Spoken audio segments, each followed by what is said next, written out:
I wanted to show you how to add a user to your QuickBooks. Once you're in the QuickBooks Online file, click on the gear in the upper right-hand corner. Once that opens, on the left-hand side, click on Manage Users under your company. And then click over to the tab for accounting firms and choose Invite.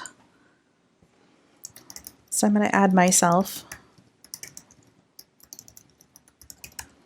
This won't actually work because I'm already signed up. But let me go Rachel Test and then choose Save. And that's all you need to do. An invitation will be sent over to Rachel Test, which doesn't actually exist, and then I'll be able to accept the invitation and log into the QuickBooks file.